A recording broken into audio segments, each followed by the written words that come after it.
सतगुरुदेव की जय। सर्वसंगत से प्रार्थना है, सत्संग प्रारंभ हो रहा है। कृपया सत्संग स्थल पर शांतिपूर्वक विराजमान होकर के श्रद्धा से सत्संग सुने। परमेश्वर की प्यारी आत्माओं से पुनर्निवेदन है, सत्संग प्रारंभ हो रहा है। कृपया सत्संग स्थल पर शांतिपूर्वक विराजमान होकर के श्रद्धा से सत्संग सुने। सत सही।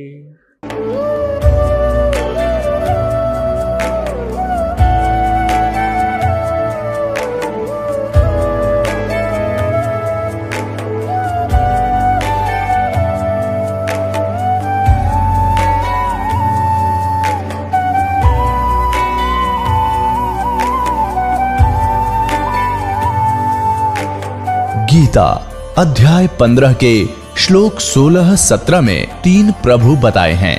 ये 3 प्रभु कौन हैं? किस प्रभु की शरण में जाने के पश्चात जन्म और मरण समाप्त हो सकता है? 3 प्रभुओं में सबसे उत्तम परमात्मा कौन है? कैसा है? उसका क्या नाम है? इन सभी गूढ़ रहस्यों को जानने के लिए अवश्य सुनिए जगत गुरु तत्वदर्शी संत रामपाल जी महाराज के अमृत वचन। सभी जानते हैं कि हमारे जन्म के विषय में हमारे माता पिता ही सही जानकारी बता सकते हैं। इसी तरह इस सर्व सृष्टि के रचनहार परमेश्वर कबीर जी हैं, जिन्होंने अपने द्वारा रची सृष्टि की वास्तविक जानकारी बताई है, जिससे हमें पता चलता है कि सर्वप्रथम कबीरदेव अर्थात कबीर जी ने 4 अविनाशी लोकों अकह यानी अनामी लोक, अगम लोक, अलख लोक व सतलोक की रचना की। सतलोक में कबीर जी एक शब्द से 16 द्वीपों की रचना की, फिर 16 शब्दों से 16 पुत्रों की उत्पत्ति की। एक मानसरोवर की रचना की जिसमें अमृत भरा, फिर अपने 16 पुत्रों में से एक अचिंत से आगे की सृष्टि रचने के लिए परमेश्वर ने कहा। तब अचिंत ने अपनी शब्द शक्ति से अक्षर पुरुष अर्थात परब्रह्म की उत्पत्ति की, जो मानसरोवर में जाकर सो गया, क्योंकि सतलोक में श्वासों से शरीर नहीं है। लेकिन उसे अचिंत जगा नहीं सका, तब उसने परमेश्वर से पुकार करी। तब परमेश्वर ने अपनी वचन शक्ति से एक अंडा बनाया और उसमें एक आत्मा को प्रवेश करके उस अंडे को जल में छोड़ दिया, जिसकी गड़गड़ाहट से अक्षर पुरुष की निंद्रा भंग हुई। और अक्षर पुरुष ने उस अंडे को क्रोध से देखा तो वह अंडा फूट गया, जिससे अक्षर पुरुष ज्योति निरंजन काल ब्रह्म निकला। जिसके बाद परमेश्वर ने दोनों को बाहर आने के लिए कहा और अचिंत के द्वीप में रहने के लिए कहा। लेकिन कुछ समय उपरांत अलग राज्य प्राप्ति के हठ से ज्योति निरंजन काल ब्रह्म ने 70 युग तप करके 21 ब्रह्मांड प्राप्त किए। फिर दोबारा 70 युग तप करके ज्योति निरंजन काल ने सृष्टि रचना की सामग्री प्राप्त की। और इसके बाद उसने 64 युग तप फिर किया, और जिसके तप को देखकर काल के 21 ब्रह्मांडों में फंसी दुर्गा समेत सभी आत्माएं इसके साथ आ गईं। वही पूर्व में काल के सभी 21 ब्रह्मांड सतलोक में ही थे, लेकिन भयंकर गलती के कारण काल को माया दुर्गा तथा 21 ब्रह्मांडों सहित परमेश्वर ने सतलोक से निष्कासित कर दिया गया। और उस गलती के कारण इसे प्रतिदिन 1 लाख मानव शरीरधारी प्राणियों के शरीर से निकलने वाली गंध को खाने और प्रतिदिन 1.25 लाख की उत्पत्ति करने का श्राप लगा, जिसके लिए इसने अपने 21 ब्रह्मांडों में जीवों को उलझाए रखने के लिए कुछ व्यवस्थाएं कर रखी, जिससे कोई जीव जाल से ना निकाल सके। लेकिन परमेश्वर कबीर जी इस काल ब्रह्म के जाल से जीवों को निकालने के लिए समय समय पर अलग अलग रूपों में प्रत्येक युग में प्रकट होते रहते हैं। तो आज हम अपने इस एपिसोड में जानेंगे कि ब्रह्म ने जीवों को उलझाने के लिए किस प्रकार 21 ब्रह्मांडों की व्यवस्था कर रखी है, तथा परमेश्वर कबीर जी कब किस युग में किसको मिले, यह भी जानेंगे। तो चलिए आज के इस एपिसोड को शुरू करते हैं।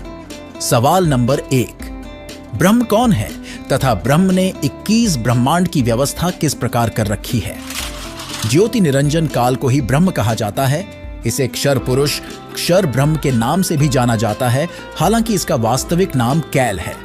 सृष्टि रचना से पता चलता है कि ज्योति निरंजन काल ब्रह्म ने जीवों को अपने जाल में फंसाए रखने के लिए अपने 21 ब्रह्मांड को 5-5 के समूह में 4 महाब्रह्मांडों में बांट रखा है, तथा एक ब्रह्मांड भिन्न रखा है जो कि इस सबके समान क्षेत्रफल वाला है। देखिए, काल के 21 ब्रह्मांडों की वास्तविक जानकारी चित्रों के माध्यम से तथा जानिए काल ने जीवों को उलझाने के लिए अपने ब्रह्मांडों में किस तरह की व्यवस्था कर रखी है।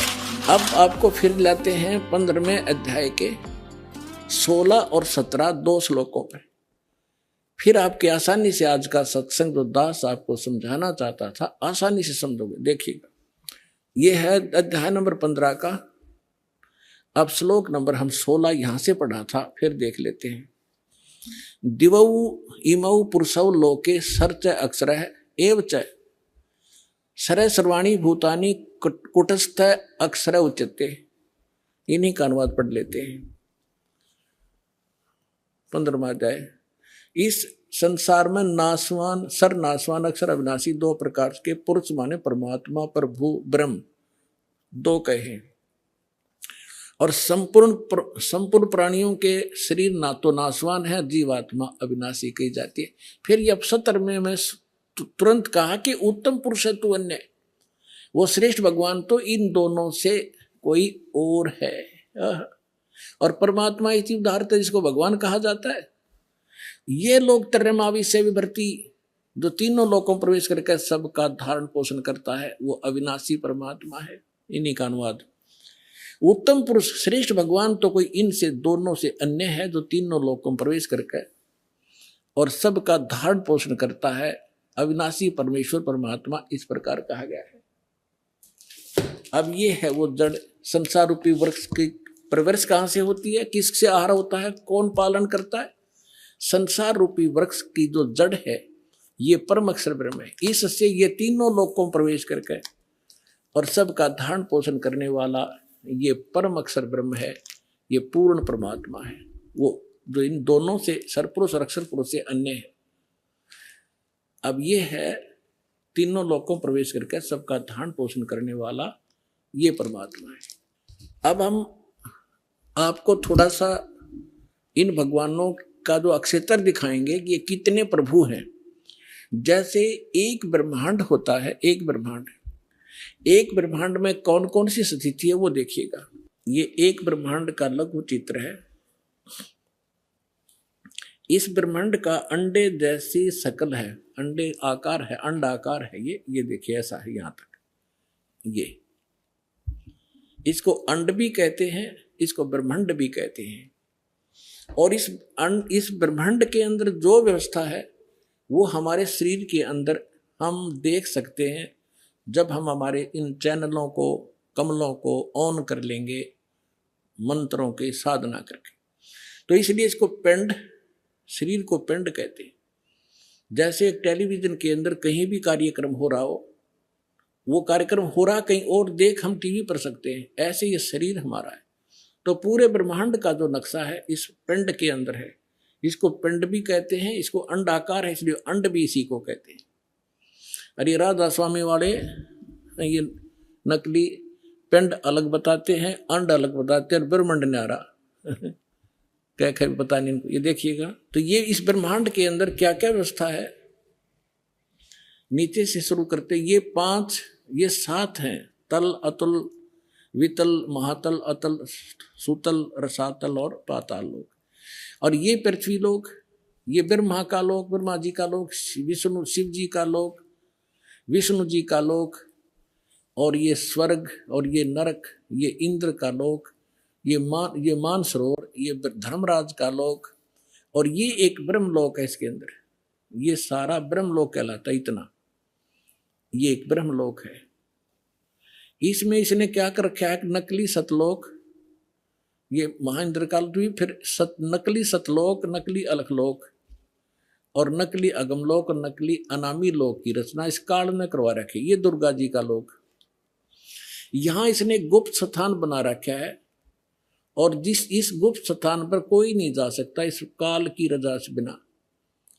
ब्रह्मा विष्णु महेश का पिता है। इसने 3 स्थान बना रखे हैं, एक रजोगुण प्रधान क्षेत्र, एक तमोगुण प्रधान क्षेत्र, एक सतोगुण प्रधान क्षेत्र, जिसमें ये रजो इस ब्रह्मा रूप में ये अपना ऐसा रूप बना लेता है ब्रह्मा जी जैसा, और दुर्गा को ये अपनी सावित्री के रूप में रखता है। इन दोनों के संयोग से इस रजोगुण प्रधान क्षेत्र में रहते हुए जो पुत्र उत्पन्न होता है, इसकी शकल जैसा हो जाता है, उसको ब्रह्मा नाम दे देता है और वो रजोगुण युक्त हो जाता है। इसी प्रकार ये सतोगुण युक्त स्थान है, इसमें स्वयं विष्णु रूप धारण करता है, दुर्गा को महालक्ष्मी रूप में रखता है। इन दोनों के संयोग से इस सतोगुण प्रधान क्षेत्र में रहने से जो पुत्र उत्पन्न होता है वो सतोगुण युक्त हो जाता है और उसका नाम विष्णु रख देते हैं। इसी प्रकार ये शंकर रूप बना लेता है, दुर्गा को पार्वती रूप में रखता है और इन दोनों के संयोग से तमोगुण प्रधान क्षेत्र में जो पुत्र उत्पन्न होता है वो तमोगुण युक्त हो जाता है। इसलिए रजगुण ब्रह्मा, सतगुण विष्णु और तमगुण शिव जी की उत्पत्ति करके ये फिर नीचे के लोकों का प्रधान बना देता है, इनको एक एक द्वीप दे देता है। और ये तीनों भगवान केवल पृथ्वी लोक, स्वर्गलोक और इस पाताल लोक, इन तीन लोकों के ऊपर ही ये प्रभुता रखते हैं इस एक ब्रह्मांड में। बस इतने मालिक हैं, इतने स्वामी हैं। और ये जो ब्रह्म है इनका पिता सरपुरुष, ये केवल 21 ऐसे 21 ब्रह्मांडों का स्वामी है। ये देखिएगा, आप जी ने जो ब्रह्मांड देखा था ये वाला, अब ये समझो ये एक गेंद सी होगी और ये 21 ब्रह्मांड का अक्षेत्र है। इस सरपुरुष का गीता अध्याय नंबर 15 के श्लोक नंबर 16 और 17 वाले में 3 पुरुष हैं। ये सरपुरुष का अक्षेत्र है 21 ब्रह्मांड। ये एक ब्रह्मांड है जिसको गेंद दिखाई देती है आपको, गेंद सी। 5 ब्रह्मांडों को इकट्ठा करके इसने एक महाब्रह्मांड बना रखे है। ऐसे 4 ब्रह्मांडों में 20 महाब्रह्मांडों में 20 ब्रह्मांड रोक रखे हैं। इसके बाद इसने एक ब्रह्मांड जैसा क्षेत्र ये अलग से और है, ये तो लिखने के लिए समझाने के लिए अलग लिखा है। यहां भी इसने एक धोखा कर रखा है, नकली सतलोक, नकली अलखलोक, नकली अगमलोक और नकली अनामी लोक भी 21वें ब्रह्मांड में भी रचना करवा रखी है। ये तपस्शिला है जहां बैठकर ये 1 लाख मानव शरीरधारी प्राणियों को खाता है। ये काल ब्रह्मा विष्णु महेश का पिता। और यहां से फिर आगे निकल जाते हैं, परब्रह्म का लोक में जाना होता है। अब देखिएगा, इसके बैक में कंप्लीट देखेंगे। अब ये है कंप्लीट सभी ब्रह्मांडों का, असंख्य ब्रह्मांडों का चित्र एक समझने के लिए। अब जो आपने देखे थे वो 21 ब्रह्मांड, अब ये है 21 ब्रह्मांड। ये सरपुरुष का क्षेत्र है, सरपुरुष का, बस इतना, ये इतना। और इसके बाद ये है परब्रह्म कहो, इसको अक्षर पुरुष कहो। इसे नेक्स्ट ब्रह्म जो है ये 7 संख्य ब्रह्मांड, इससे कई गुना बड़ा है। ये अक्षर पुरुष का केवल इतना ही अक्षेत्र है 7 संख्य ब्रह्मांड का। और ये है वो परम अक्षर ब्रह्म, असंख्य ब्रह्मांड का स्वामी। ये असंख्य, ये छोटे छोटे दिखे सारे ब्रह्मांड हैं, सारे अलग अलग से। ये तो थोड़ा सा क्षेत्र है इन दोनों का और इस पूर्ण परमात्मा का, असंख्य इंक्लूडिंग दिस ब्रह्म एंड पर ब्रह्म, सरपुरुष और अक्षर पुरुष इंक्लूडिंग ये परमात्मा सबके ऊपर ओवरऑल कंट्रोल, कुल का मालिक। ये है वो परम अक्षर ब्रह्म। जैसा कि अभी आपने जाना कि काल जीव आत्माओं को तप्त शिला में भूनता है, तो चलिए अब जानते हैं। सवाल नंबर 2, तप्त शिला क्या है? तप्त शिला में काल जीव आत्माओं को किस प्रकार भूनकर उनसे निकलने वाली गंध को खाता है और मानवधारी प्राणी ना चाहते हुए भी बुराइयों में क्यों लिप्त हो जाता है? ज्योति निरंजन काल ब्रह्म को गलती के कारण उसे श्राप लगा है कि वह नित्य 1 लाख मानव शरीरधारी प्राणियों के सूक्ष्म शरीर से मैल निकालकर खाना होता है तथा 1.25 लाख जीवों को उत्पन्न करेगा। ज्योति निरंजन काल मरे हुए जीवों के सूक्ष्म शरीर को एक बहुत बड़े गर्म कड़ाई में भूनता है जिसे तप्त शिला कहते हैं, तथा उससे निकलने वाली गंध को वह खाता है। उसके लिए काल ने 21वें ब्रह्मांड में एक तप्त शिला बना रखी है जो स्वतः गर्म रहती है। उस पर गर्म करके मैल पिघलाकर खाता है। जीव मरते नहीं परंतु कष्ट असहनीय होता है। फिर प्राणियों को कर्म आधार पर अन्य शरीर प्रदान करता है। अब सुनिए संत रामपाल जी महाराज का आध्यात्मिक सत्संग। कबीर देव जी अपने सतलोक स्थान से, उस रत धाम से चलकर इस काल के लोक में आते हैं। वो पूर्ण ब्रह्म तत्व ज्ञान का प्रचार करने के लिए अपना ही दूसरा रूप धारण करते हैं। एक हल्के तेज पुंज का रूप बना के वो परमात्मा यहाँ समय समय पर प्रकट होते रहते हैं। वो अपना नामांतर और रूपांतर भी करते रहते हैं, क्योंकि ये काल भगवान जिसको ब्रह्म बोलते हैं, ज्योति निरंजन भी कहते हैं, जो ब्रह्मा विष्णु महेश जी के पूज्य पिताजी हैं, इसको श्राप लगा हुआ है 1 लाख मानव शरीरधारी प्राणियों के सूक्ष्म शरीर से गंध निकाल कर खाने का। हमारा ये ऊपर जो शरीर है, ये तो ऐसा समझो जैसे बादाम के ऊपर छिलका, और अंदर एक सूक्ष्म शरीर है जैसे गिरी। ये समझो कि गिरी के उस गिरी में भी कोई और बीज हो, ऐसा जानो। तो ऐसे इस शरीर के अंदर ये सूक्ष्म शरीर है, और सूक्ष्म शरीर के अंदर ये जीव रहता है, और सूक्ष्म शरीर के ऊपर एक सूक्ष्म वासनाएं लिप्त हो जाती हैं। जैसे ये प्राणी पूरे जीवन में जैसा भी चटपटा आहार करता है, मांस खाता है, सुल्फा पीता है, शराब पीता है और अफीम खाता है, ये जैसे भी 36 व्यंजन खाता है, तो ऐसे वो सभी की वासना सूक्ष्म शरीर में लिप्त हो जाती है। और जैसे आहार हम करते हैं इसका, इससे हमारा स्थूल शरीर स्वस्थ रहता है, ये कार्य करने योग्य रहता है, और उसके अंदर से और सूक्ष्म जो वासना होती है वो सूक्ष्म शरीर में ही जाकर लिप्त हो जाती है। फिर ये काल भगवान 1 लाख मानव शरीरधारी प्राणियों को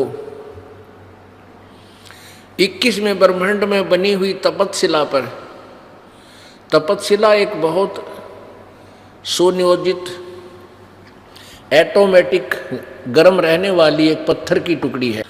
जैसे तई होती है, तवी, एक बड़ी तई होती है, उसको उल्टा रख के और रोटियां बनाते हैं, उसको समझो सुल्टा कर ले ऐसे।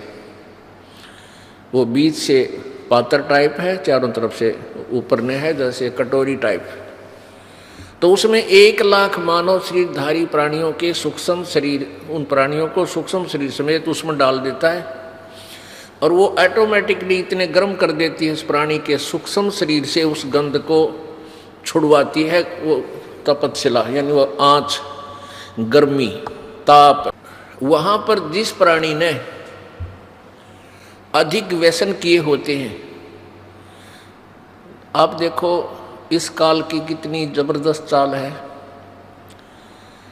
ये प्राणी इन बुराइयों पर ऑटोमेटिकली लग जाता है, स्वतः लग जाता है। जैसे हुक्का बना लिया और कितने तम्बाकू का पौधा ढूंढ लिया, इसने गधे भी ना खावे, और इसने कूट छेद 1 घंटा। हमने देखे हमारे माता पिताजी और भी वहाँ आसपास के अड़ोसी पड़ोसी 2 घंटे तक मुसड़ मुखड़ में गेर कर दे मुसड़ पहले उसने काटे हैं, फिर उसका वहाँ गुड़ गाड़ गेर कर उसका खूब चूरमा सा बनावे, और फिर ओका बनाया, फिर आग बनाओ, एक चलम लाए, उस चलम में 36 और जुगाड़ जोड़े, और फिर उसमें भरका वो अड़ंगा और गुरुड़ गुरुड़, ये स्वाद ले, यो मन ले सारे आनंद। तो ये जितना जिसने ज़्यादा तम्बाकू प्रयोग किया हो, या मांस प्रयोग किया हो, या शराब प्रयोग की हो, उसके सूक्ष्म शरीर में उतना ही गंध ज़्यादा डिपॉजिट होता है। और फिर वो तपतशिला पर जब डाला जाता है तो वो बहुत समय तक उसमें उसको अधिक समय तक तपतशिला पर भूना जाता है, क्योंकि उसमें गंध घना है, माल घना है उस काल का, तो उसको काफ़ी देर तक वहाँ तड़फाया जाता है, बहुत बुरी तरह उसमें से सारा गंध निकल ले, तब उसको उसने ऐसा सिस्टम बना रखा है कि वो प्राणी उसी समय वहाँ से छूटेगा जब उसका सारा गंध छूट लेगा। और जिन्होंने वैसे स्वाभाविक कोई व्यसन कम किए हैं उनका तपस्या से पीछा जल्दी छूट जाता है, फिर आकर योनि दूसरी धारण करनी ही पड़ती है कर्म अनुसार। तो ऐसे इस काल ने जुगाड़ जोड़ रखे। जो प्राणी परमात्मा कबीर जी की शरण में आ जाते हैं वो फिर तपस्या पर नहीं जाते, उनका अकाउंट ये धर्मराज इस काल का जो चीफ जस्टिस है ये धर्मराय नहीं लेता। उसका उस भक्त का अकाउंट इनके पेपर से, इनकी बही से, इनके कंप्यूटर से ऑटोमेटिक निकल जाता है। तो कहने का भाव ये है कि जितने व्यसन आज समाज कर रहा है कलयुग में, इसलिए काल करवा रहा है कि ज्यादा व्यसन करेंगे तेरा अच्छा भोजन बनेगा। तो पुण्यात्माओं, इसलिए इस काल भगवान ने सभी प्राणियों को मिसगाइड कर रखा है।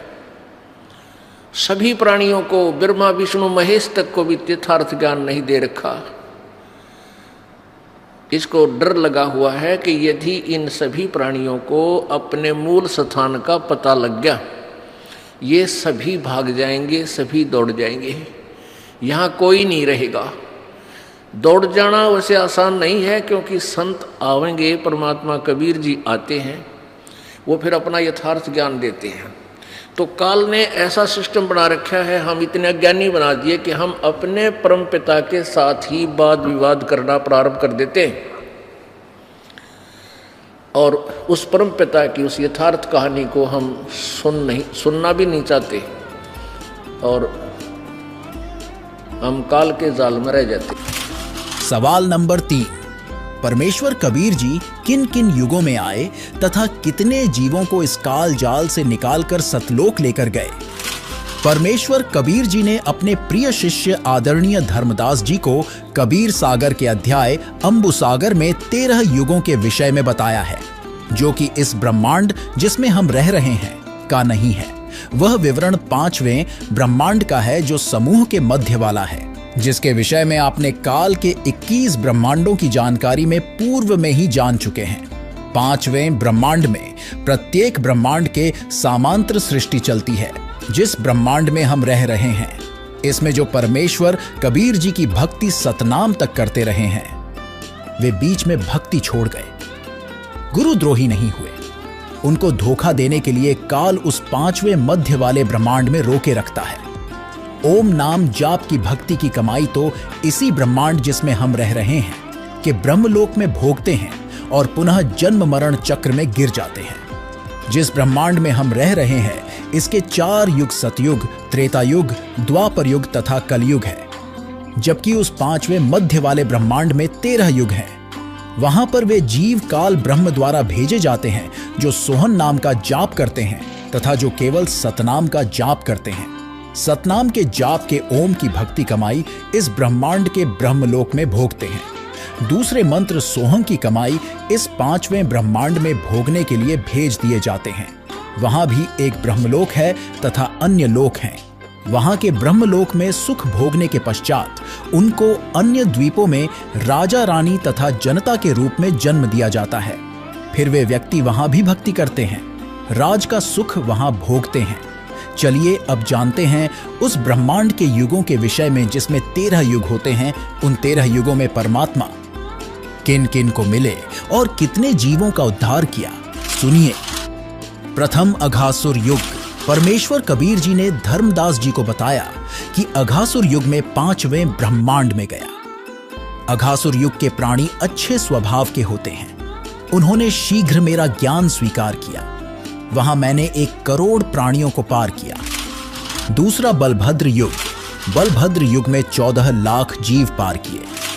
तीसरा धंधर युग। परमेश्वर ने बताया कि धंध्र युग में एक जलरंग नामक शुभकर्मी हंस अपने पूर्व जन्मों की भक्ति कमाई से अच्छप द्वीप में रहता था। वह स्वयंभू गुरु भी बना था। उसने बहुत से जीव दीक्षा देकर शिष्य बनाए थे जो उसकी सेवा करते थे। जलरंग अपने शिष्यों के सिर पर हाथ रखकर दीक्षा देता था। 2 शिष्य सफेद रंग के चंवरों से सेवा कर रहे थे। जलरंग सो रहा था। करोड़ों शिष्य उसको माथा टेक रहे थे, उसको नमन कर रहे थे। नीचे के ब्रह्मांड वाले शंखों युग बीत गए सोए हुए। मैंने उस दौरान अपना ज्ञान सुनाकर 2000 जीव पार कर दिए। जब जलरंग ऋषि जागा तो मेरे से विवाद करने लगा। कहा कि मैं जो दीक्षा देता हूं वह श्रेष्ठ मंत्र है। मेरी आज्ञा के बिना कबीर यहां कैसे आ गया? फिर वह काल ब्रह्म को आदि पुरुष बताने लगा। कहा कि उसका कोई स्वरूप नहीं है, वह मणिपुर लोक में रहता है और बहुत सी मिथ्या पहचान बताई। मैं वहां से चला गया। फिर परमेश्वर ने बताया कि इस जलरंग को मैंने पुरवन युग में समझाया। चौथा पुरवन युग। परमेश्वर कबीर जी ने कहा कि हे धर्मदास, मैं पुरवन युग में फिर उसी ब्रह्मांड में गया। जलरंग सोया था। उस दौरान मैंने 7 लाख हंसों को दीक्षा दी, जिनमें से 25 ने नाम खंड कर दिया। वे तो काल के जाल में रह गए। शेष जीव 6,99,900 पिछेत्र सतलोक चले गए। इसके पश्चात मैं उसी द्वीप में गया जहां जलरंग रहता था। मुझे देखकर जलरंग ने कहा कि मैं तो निंद्रा में आलसवश था, तुम पीछे से जीव ले गए। मेरे को सत्पुरुष ने नामदान करने का आदेश दे रखा है, तुम मेरे से आज्ञा लिए बिना जीवों को कैसे ले गए? तब परमेश्वर ने कहा कि हे जलरंग, मैं तो युग युग में आता हूं, मैं अमर हूं, आप तो नाशवान हैं। एक समय मेरे से एक कुष्टम पक्षी मिला था, वह भी इसी ब्रह्मांड में रहता है। वह असंख्य युग से रह रहा है। कुष्टम पक्षी ने बताया कि मैंने 27,000 महाप्रलय देखी है। तब जलरंग ने कहा कि मेरे को कुष्टम पक्षी के दर्शन कराओ। तो मैं तथा जलरंग कुष्टम पक्षी के लोक में गए। हमारे साथ करोड़ों जीव भी गए जो जलरंग के शिष्य बने थे। जलरंग ने कुष्टम पक्षी के सामने अपनी शंका का समाधान चाहा तो कुष्टम पक्षी ने बताया कि मैं कबीर पुरुष का शिष्य हूं। जिस समय महाप्रलय होती है सब लोग जलमय हो जाते हैं, तब मैं ऐसे रहता हूं जैसे जल के ऊपर झाग रहता है। यह बात सुनकर जलरंग को आश्चर्य हुआ और शर्म के मारे सिर झुका लिया। उसका अभिमान टूट गया। तब कबीर परमेश्वर की जलरंग ने स्तुति की। मैं तो महाभूल में था, परमात्मा तो कबीर ही है। यह बात सुन अन्य सर्व जीवों को भी विश्वास हुआ जो हमारे साथ गए थे तथा जो उस कुष्टम पक्षी के द्वीप के थे। इस तरह जलरंगी तथा अन्य जीवों ने दीक्षा ली, अपना कल्याण करवाया। 5वां अनुमान युग। कबीर सागर के अध्याय अंबु सागर के पृष्ठ 15 पर कबीर परमेश्वर जी ने धर्मदास जी को बताया है कि तुझे काल के छल को बताता हूं। अनुमान युग में दुर्गा देवी अपनी पुत्रियों के साथ गुप्त द्वीप में रहती थी। काल ने अपने पुत्र ब्रह्मा को 4 वेद दिए। उनको पढ़कर ब्रह्मा ने अपने अनुभव से पुराण ज्ञान अपने वंशजों ऋषियों को सुनाया। उन्होंने एक पुराण ज्ञान में अपना अपना अनुभव मिलाकर 18 भाग बना दिए और सबने ज्ञान का अज्ञान बनाकर जनता में फैला दिया। वही ब्रह्मा पहले स्वयं पृथ्वी पर ऋषि रूप में आया। अपनी अनुभव कथा की ब्राह्मण पूजा प्रारंभ करके चला गया। क्रियाकर्म का जाल फैला गया। फिर विष्णु पृथ्वी पर आया। उसने तुलसी काष्ठ की माला, जति, सती, त्यागी सन्यासी पंथ चलाया। विष्णु का सुमरण करें, विष्णु को अविनाशी बताया। फिर शिव पृथ्वी में आया। उन्होंने भिक्षुक पंथ चलाया। गिरि, पुरी, नाथ, नागा, चारों शंकराचार्य आदि आदि शिव के पुजारी हैं। सर्व संसार इनकी पूजा करने लगा। उस समय दुर्गा को कोई नहीं पूछता था। तब दुर्गा ने देखा कि इन तीनों पुत्रों ने मेरा नामो निशान ही मिटा दिया। तब उसने 3 पुत्री जन्मी। उनका नाम रंभा, सुचि, रेणुका रखा। इन्होंने 64 रागनी और राग गाए। सुरनर मुनिजन मोहित किए। फिर 72 करोड़ उर्वशी उत्पन्न की। इनमें सर्व देवता तथा ऋषि फंसा रखे हैं। परमात्मा ने बताया कि मैंने उस अनुमान युग में 7000 जीव पार किए। उस समय मेरे को देवी नहीं पहचान सकी। 6ठे धीर्यमाल धीरमाल युग। परमेश्वर ने बताया कि धीरमाल युग में मेरे यथार्थ ज्ञान से प्रभावित होकर 1 लाख जीव पार हुए। 7वें तारण युग। कबीर परमेश्वर ने बताया कि हे धर्मदास, तारण युग में एक उत्तम पंथ नाम का राजा था। वह हमारा पिछले जन्म में शिष्य था। किसी कारण से काल जाल में रह गया था। काल हाथों चढ़ा व्यक्ति कोरे पाप करता है, जिसके कारण राजा उत्तम पंथ बहुत अन्यायी हो गया था। ब्राह्मण, ऋषि, सन्यासियों को देखकर क्रोधित होता था। उनके वेद शास्त्र जनेऊ तोड़कर अग्नि में डाल देता था। इतना अत्याचार कर रहा था, पशु पक्षियों को शिकार कर करके मारता था, प्रजा को अति कष्ट दे रहा था। मैं एक दिन उस राजा के महल के सामने वट वृक्ष के नीचे संत वेश में बैठ गया। एक सगुनिया नाम की नौकरानी ने कहा कि राजा आपको मार देगा, आप यहां से चले जाओ। मैं उठकर दरिया के किनारे जा बैठा।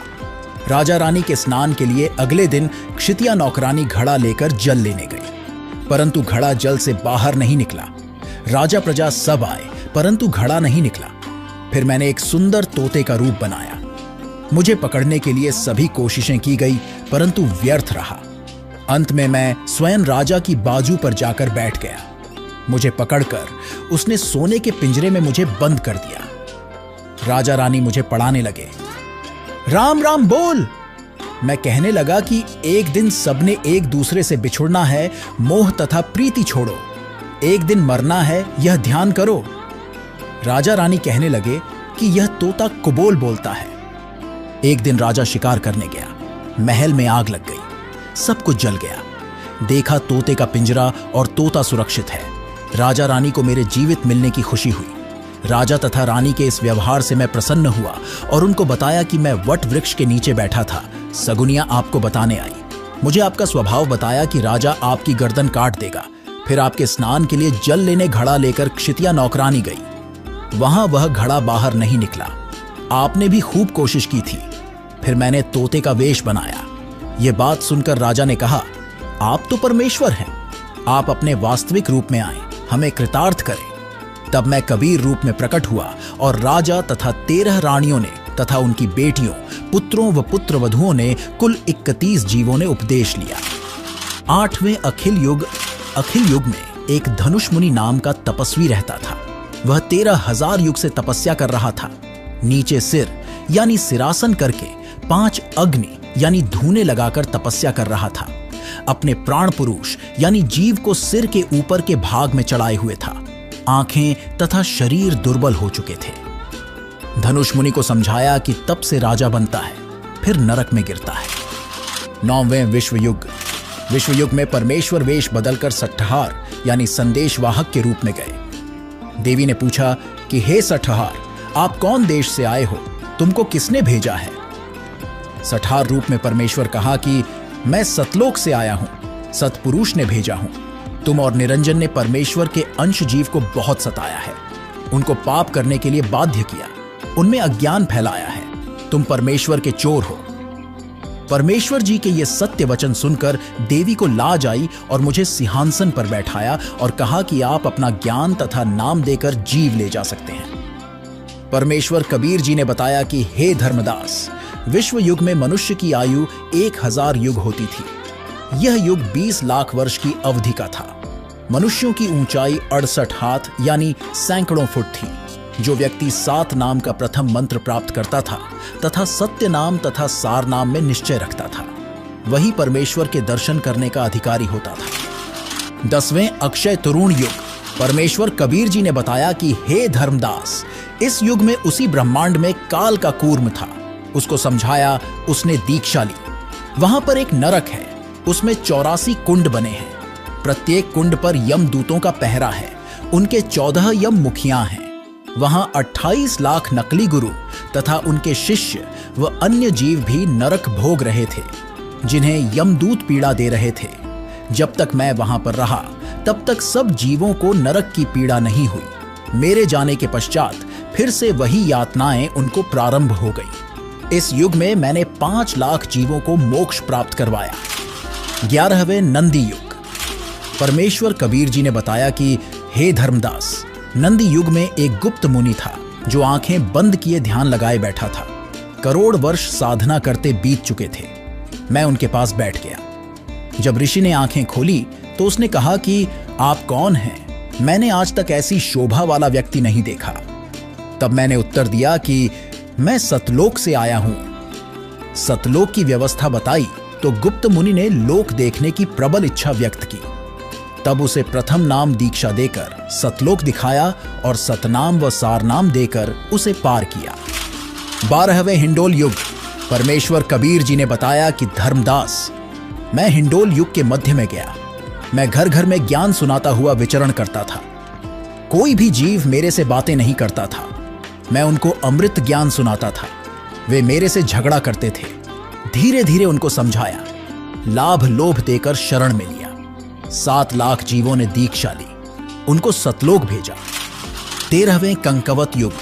परमेश्वर कबीर जी ने बताया कि हे धर्मदास, जब काल निरंजन को पता चला कि कोई सतलोक से कड़िहार यानी जीव मुक्त करने वाला सतपुरुष का भेजा अंश आता है, उसने अनेकों जीवों को काल जाल से छुड़ा लिया है। कंकवत युग में काल ब्रह्म स्वयं एक गुप्त मुनि का रूप बनाकर बैठा तपस्या कर रहा था। करोड़ों जीवों को नाम देकर मूर्ख बनाए उनका गुरु बनकर मध्य वाले ब्रह्मांड के पाताल लोक में बैठा था। मैंने उसको समझाया कि तुम काल हो, तूने परमेश्वर के जीवों को सता रखा है, पाप का भागी हो रहा है। मैंने ही सर्व रचना की है, मैंने ही सतलोक में अंडे से तेरी उत्पत्ति की थी, तूने तो मुझे पहचाना नहीं। यह बात सुनकर काल मेरे साथ युद्ध करने लगा। उसको मैंने शब्द शक्ति से घायल किया। वह उठकर भागा और अपने 21वें ब्रह्मांड में जाकर छिप गया। उसके पश्चात उस मध्य के ब्रह्मांड में बने 3 लोकों में प्रलय हो गई। इस कंकवत युग की अवधि 35 लाख वर्ष होती है। मनुष्य की आयु 1 लाख वर्ष होती है। मनुष्य के शरीर की ऊंचाई 80 हाथ यानी सैकड़ों फुट होती है। इस तरह परमेश्वर कबीर जी ने मध्य वाले ब्रह्मांड के 13 युगों में अनेकों जीवों को पार किया। सवाल नंबर 4, जिस ब्रह्मांड में हम रहते हैं उसमें कितने युग होते हैं? इन युगों की कितनी अवधि होती है? इन युगों में मनुष्य की कितनी आयु होती है तथा परमात्मा इन युगों में किन रूपों में आए थे? अब जानिए जिस ब्रह्मांड में हम रहते हैं वहां होने चारों युगों का विस्तृत विवरण। पहला सतयुग। इस युग की अवधि 17,28,000 वर्ष है, जिसमें मनुष्य की आयु प्रारंभ में 10 लाख वर्ष होती है, अंत में 1 लाख वर्ष होती है। तो वहीं मनुष्य की ऊंचाई 21 हाथ यानी लगभग 100 से 150 फुट होती है। परमात्मा सतयुग में सतसुकृत नाम से प्रकट हुए थे। दूसरा त्रेता युग। इस युग की अवधि 12,96,000 वर्ष होती है, जिसमें मनुष्य की आयु प्रारंभ में 1 लाख वर्ष होती है, अंत में 10,000 वर्ष होती है। वहीं मनुष्य की ऊंचाई 14 हाथ यानी लगभग 70 से 90 फुट होती है। परमेश्वर त्रेता युग में मुनिंद्र ऋषि के रूप में आए थे। द्वापर युग। इस युग की अवधि 8,64,000 वर्ष होती है, जिसमें मनुष्य की आयु 10,000 प्रारंभ में होती है और अंत में 1,000 रह जाती है। वहीं मनुष्य की ऊंचाई 7 हाथ यानी 40 से 50 फुट होती है। परमात्मा का इस युग में करुणामय नाम होता है। कलयुग। इस अंतिम युग की अवधि 4,32,000 वर्ष होती है, जिसमें मनुष्य की आयु 1,000 वर्ष से प्रारंभ होती है, अंत में 20 वर्ष रह जाती है तथा ऊंचाई 3.5 हाथ यानी 10 फुट होती है, अंत में 3 फुट रह जाती है। वहीं परमात्मा कलयुग में अपने वास्तविक कबीर नाम से आते हैं। अब सुनिए संत रामपाल जी महाराज के मुखारबिंद से सत्संग। अपनात्मा कबीर परमेश्वर जी वो पूर्ण परमात्मा है, अल्लाह अकबर है। अल्लाह कबीर कहो चाहे कबीर अल्लाह कहो, गॉड कबीर कहो, कबीर साहब कहो, अल्लाह अकबर कहो, अल्लाह कबीर या अकबर एक ही बात है। ऐसे अपनी प्यारी आत्माओं को फिर से सतमार्ग पर लगाते हैं, उनकी बैटरी चार्ज करते हैं। अपनात्माओं कैसा है भगवान और कौन है परमात्मा? पहले तो हम अपने सदग्रंथों से पहचानेंगे कि कैसा है भगवान। जैसे पवित्र हिंदू धर्म के अंदर चारों वेदों को एथेंटिक मानते हैं कि वेदों में जो लिखा वो फाइनल है, लेकिन वेदों का जो लेख है मूल पाठ संस्कृत भाषा में है। अपनात्माओं ज्ञान जो होता है, ज्ञान वो किसी भी भाषा में हो, ज्ञान तो ज्ञान ही होता है। जैसे हम अपनी चाहे हरियाणवी भाषा में बोल के वो बात बता दें और चाहे जिस भाषा को कोई समझता हो उसमें बोलकर बता दे, वो ज्ञान श्रेष्ठ हो, यथार्थ हो, तो उसका समझना आवश्यक है। अब एक भाषा को जान लेने से विद्वान नहीं हो जाता। जैसे संस्कृत भाषा को जानते थे ब्राह्मण वर्ग, और इन्हीं को पहले सतयुग त्रेता द्वापर तक इन्हीं को शिक्षा ग्रहण का आदेश था, दूसरे वर्ग को नहीं था, वर्ण को नहीं था। परमात्मा चारों युगों में आए हैं। सतयुग में सत सुकृत नाम से आए, तब इस मनु जैसे ऋषियों से मिले, ब्रह्मा से मिले, विष्णु से मिले, शिव जी से मिले। इनको यथार्थ ज्ञान समझाया, इन्होंने ध्यान से सुना, लेकिन बाद में काल ने इनकी बुद्धि को बदल दिया कि ये झूठ बोलता है, ऐसा कुछ नहीं है।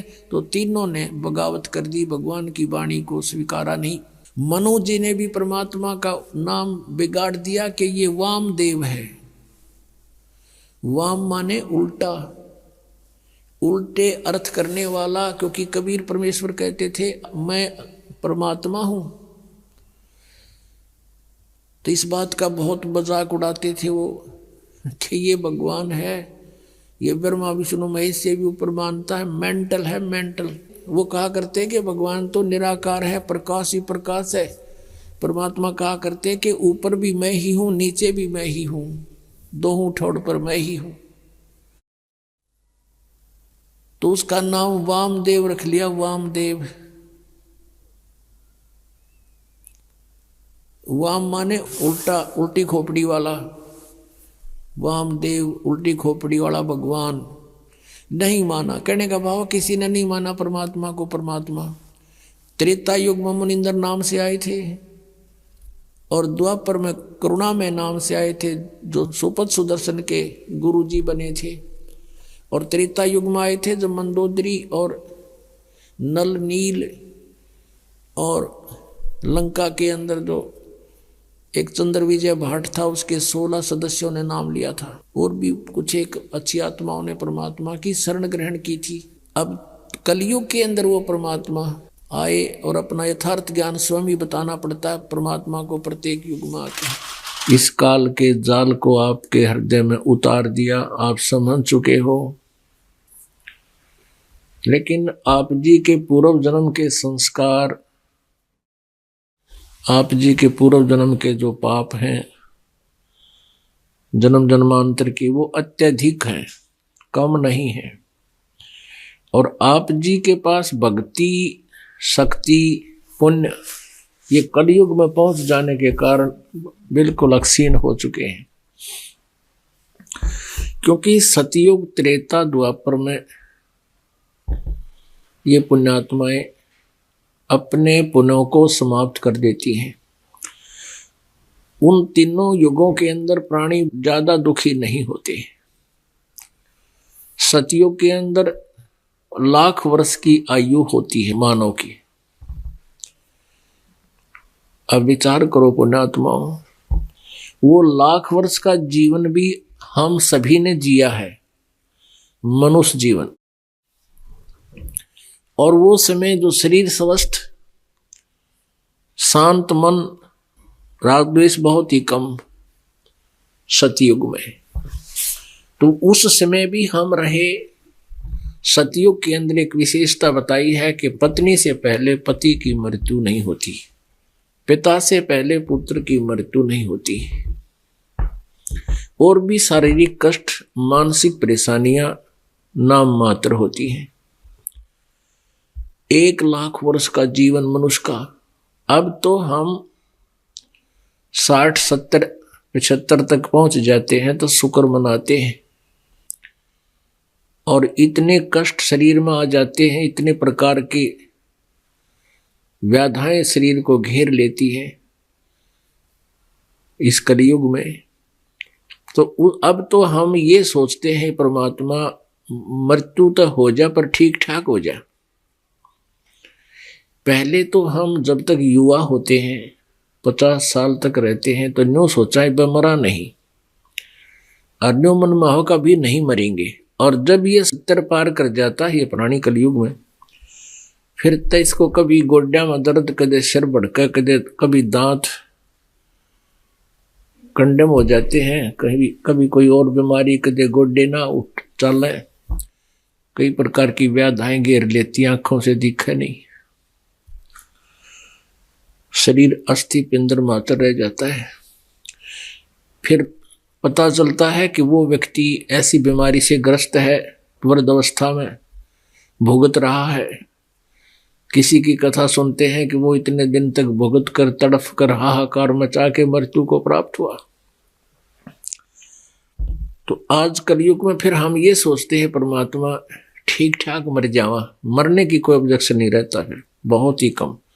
ये आशा तो होती है कि अभी ना मरे, अभी शायद और भी जीवन हो, लेकिन ज्यादातर ये समस्या आ जाती है परमात्मा ठीक ठाक जीवन, ये सांस पूरे हो जा, हमारा समय पूरा हो। और जब हम सतयुग में थे, सतयुग में तो आखिरी सांस तक भी जीव बहुत ही स्वस्थ रहता है, बहुत आसानी से शरीर छोड़ जाता है। पिछले पुण्य इतने अच्छे होते हैं। जैसे आप जी ने एक आध प्राणी यहां भी देखा होगा कि ना वो भक्ति करता होता है, ना कोई धर्म पुण्य करता होता है, और मृत्यु 50, 60, 65 साल की उम्र में ऐसे हो जाती है कि श्याम न सोया था सुबेरा मरा पाया। बहुत आसानी से, कोई तकलीफ नहीं, कोई कष्ट नहीं, कोई रोग नहीं था, तो मृत्यु को प्राप्त हुआ। उसको कोई दुख नहीं आया, क्योंकि उसके पिछले पुण्य थे, लेकिन वो सारे फिनिश हो गए, खत्म हो गए। अगले जन्म में वो किसी पशु योनि में जाओगा, फिर चैन का काम में को नहीं, नरे कष्ट पे कष्ट आएंगे। तो कहने का भाव ये है कि हम लाख वर्ष जीवन भी जीकर हम इस संसार में मानव रूप में रहे हैं। फिर त्रेता के अंदर 10,000 वर्ष, 10,000 वर्ष तक जो है जीवन रहता है, और त्रेता में 1000 वर्ष तक, स्टार्ट जहां से होता है 1000 तक, और एंड होता है वहां 200 से 300 200 तक जीवन रह जाता है द्वापर का। कलयुग 200, 250, 300 से शुरू होता है, और अंत उसका 15-20 वर्ष पर समाप्त हो जाता है। कलयुग में 20 वर्ष की आयु रह जाएगी मनुष्य की, घोर कलयुग, लास्ट एंड ऑफ द कलयुग। और 5 वर्ष की लड़की के बाल कौन लाग जाएंगे, बच्चे होंगे। और 15 वर्ष की आयु में सभी मृत्यु को प्राप्त, लगभग मृत्यु को प्राप्त हो जाएंगे। जैसे आजकल 75 वर्ष, 80 वर्ष मुश्किल से जीव मनुष्य जीता है, तो उसमें ऐसा होगा कि 20 वर्ष की उम्र होगी और 15 वर्ष की उम्र में तकरीबन मृत्यु को प्राप्त हो लिया करेंगे। तो 15 वर्ष में युवा भी हो लेंगे, संतान भी हो लेगी, और मर भी लेंगे। तो वो 15-20 वर्ष भी गणे दिखा करेंगे। जैसे अब हम सोच रहे हैं 100 वर्ष, जैसे आज जिन बच्चों की उम्र 20-22 वर्ष की है, वह उनको कोई नो कह, कोई यूं कह देते भाई तेरी उम्र 80 साल है, कोई हाथ दिखा दे, खुश होता है 80 साल है, बहुत तेरी है। और जब 80 के निकट आवे है, जब ने सोचे भगवान 10 से 1 वर्ष और हो जाए, यदि शरीर स्वस्थ है, अस्वस्थ तो फिर नहीं कहता मेरी जीवन रहे, नो कहे भगवान ठीक ठाक मर बेसक जाऊं पर दुखी ना हो, मतलब मरने की भी अटकल लानी पड़ती है। लेकिन ये सोचने से नहीं, ये परमात्मा की भक्ति से, परमात्मा की कृपा से ही ये बुढ़ापा भी ठीक जीव का रहता है, और उसके लिए हमने पहले से ही प्रयत्न करना पड़ेगा। सवाल नंबर 5, परमात्मा ब्रह्मा विष्णु महेश को किस रूप में मिले तथा उन्हें कौन से मंत्र प्रदान किए? त्रिदेव ब्रह्मा विष्णु महेश को परमात्मा ने अपना अग्नि ऋषि नाम बताया और उन्हें प्रथम नाम देकर अपना शिष्य भी बनाया था। सुनिए ब्रह्मा विष्णु महेश को परमात्मा के मिलने की वास्तविक कथा। आदरणीय गरीबदास साहब जी कहते हैं कि परमेश्वर परम अक्षर ब्रह्म कबीर जी मुझे साथ लेकर जब गए तो यहाँ के उस चीफ जस्टिस के सामने, पहले तो ब्रह्मा विष्णु महेश के लोक में गए, तो जहाँ भी परमात्मा जाते थे तो सभी खड़े होकर के उनका सत्कार करते थे। हम बैरागी ब्रह्म पद सन्यासी महादेव, सो हम मंत्र दिया शिव जी को, वो करे हमारी सेव। कबीर परमात्मा कहते हैं कि विष्णु जी को हमने पहला मंत्र दिया था, उनको केवल एक मंत्र, इन 500 में से एक मंत्र दिया था, हरियम नाम दिया था, वो शेष बने थे, क्योंकि सभी आत्मा उस परमात्मा की है। सबसे पहले कबीर परमात्मा ब्रह्मा जी को मिले थे। अग्नि ऋषि नाम अपना रखा था, दाता ने बताया था कि मैं अग्नि ऋषि हूँ। ब्रह्मा जी को सारा ज्ञान समझाया, सृष्टि रचना सुनाई, प्रभावित हुआ, क्योंकि ये भी आत्मा भगवान के लिए तड़प रही हैं। 1000 वर्षों तक तप करते रहे, डरे डुबा दिए, काल ने उल्टी साधना करवा के इनको एटम बम बना लिया, सिद्धियाँ युक्त कर दिया। ये हठ योग करने से कोई लाभ नहीं होता, काल की प्रेरणा, काल का ही मटेरियल इसके अंदर संग्रह होता है, वो नहीं करना हमने। तो ब्रह्मा जी को परमात्मा मिले, सारी कथा सुनाई, बड़ा प्रभावित हुआ और बताया कि बच्चा गुरु के बिना मोक्ष नहीं होगा। ब्रह्मा जी ने उपदेश लिया, परमात्मा ने उनको ओम मंत्र दिया, क्योंकि वो वेद पढ़ा करता, ओम से प्रभावित था। तो परमात्मा चाहते थे एक बार स्टार्ट हो जाए किसी तरह, फिर मैं इसको सही मंत्र दे दूंगा, इसका पीछा छूट जाएगा और ब्रह्मा फिर सबको बता देगा, क्योंकि ज्ञान प्रचार यही कर रहा है, मेरा काम हल्का हो जाएगा।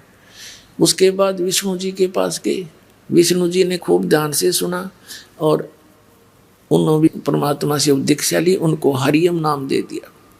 सिर्फ ये देखना चाहते कि एक बार ये मेरी बात को स्वीकार करें किसी तरह। फिर शिव जी के पास गए, बड़ा सत्कार किया भगवान शिव ने ऋषि जी का, ऋषि रूप में परमात्मा का, और खूब ज्ञान सुना, सारी बात स्वीकार की और उनको ये सोहम मंत्र दिया। कबीर साहब कहते हैं सोहम मंत्र हम जग में लाए और सार शब्द हमने गुप्त छिपाए। ये सोहम मंत्र किसी भी ग्रंथ में नहीं मिलेगा, वेद गीता और पुराणों में। परमात्मा कहते हैं सोहम शब्द हम जग में लाए और सार शब्द वो तो अभी किसी को बताऊंगा नहीं, अब समय आया था वो बताने का, अब दास ने सबको देने लगे, तो अधिकारी होते जाएंगे उनको सार शब्द देते जाएंगे।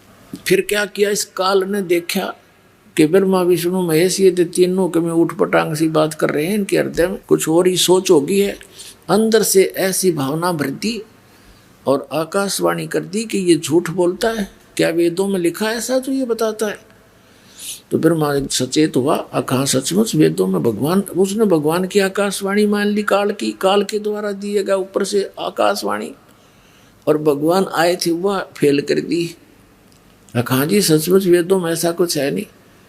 तो दोबारा जो परमात्मा गए उसी ऋषि रूप में, तो ब्रह्मा जी ने कहा कि नहीं ऋषि जी, आपकी बातें अप्रमाणित हैं, वेदों में ये ज्ञान नहीं लिखा है, ऐसा नहीं वैसा नहीं। तो परमात्मा बोले इसे इतने वेद पढ़े जब तूने का ये नहीं लिखा, तो उन्हें पता लग गया काल प्रेरणा होगी इनके अंदर, अब ये सुनेंगे नहीं, लेकिन फिर भी ये नेक आत्मा है, साधु संतों का आदर करते हैं और इनको ये भी पता है कि ऋषि का अनादर करने से ये विषैले सर्प भी हैं, श्राप भी दे देते हैं, इसलिए इनसे वैसे भी आदर करते हैं ऋषि रूप में विराजमान किसी व्यक्ति का।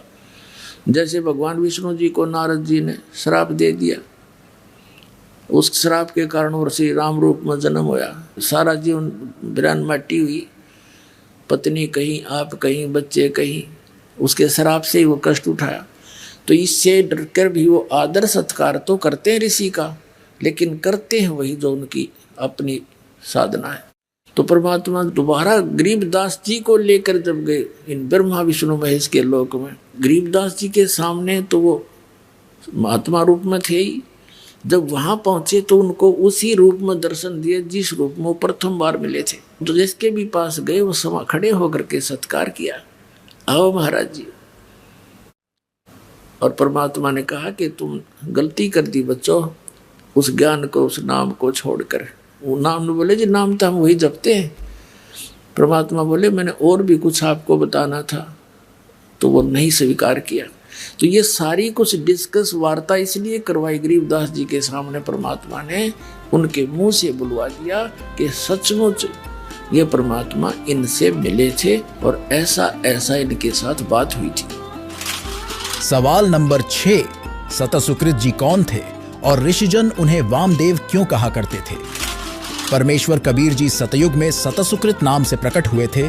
उस समय ब्रह्मा विष्णु शिव को मिलने के बाद परमेश्वर पृथ्वी पर घूम घूम कर बहुत से ऋषियों से ज्ञान चर्चा की, परंतु शास्त्र विरुद्ध ज्ञान पर आधारित होने के कारण किसी भी ऋषि महर्षि ने ज्ञान सुनने की चेष्टा ही नहीं की। महर्षि मनु से भी परमात्मा ने वेद ज्ञान पर भी चर्चा की, लेकिन महर्षि मनु ने ब्रह्मा जी से ही ज्ञान ग्रहण किया था, जिसके कारण महर्षि मनु जी ने परमात्मा को उल्टा ज्ञान देने वाला बताया तथा परमेश्वर का उपनाम वामदेव रख दिया।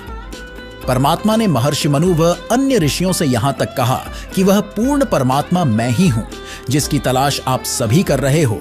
मैं सनातन परम धाम सतलोक में रहता हूं। लेकिन उन्होंने परमात्मा का उपहास किया तथा कहा, आप यहां हैं तो आपका सतलोक तो आपके बिना सुनसान पड़ा होगा। वहां सतलोक में जाने का क्या लाभ, वहां गए प्राणी तो अनाथ हैं।